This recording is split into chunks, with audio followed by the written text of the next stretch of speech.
ليس في الحياة أعظم من أن نقف بين يدي الله في ذل وانكسار. إن الله يحب توبتنا، إن الله يحب رجوعنا إليه. يا ابن آدم إنك ما دعوتني ورجوتني غفرت لك على ما كان منك ولا أبالي.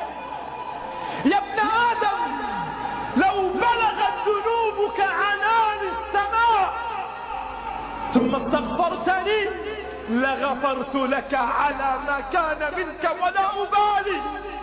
يا ابن آدم لو أتيتني بقراب الأرض خطايا ثم لقيتني لا تشرك بي شيئا لأتيتك بقرابها مغفرة.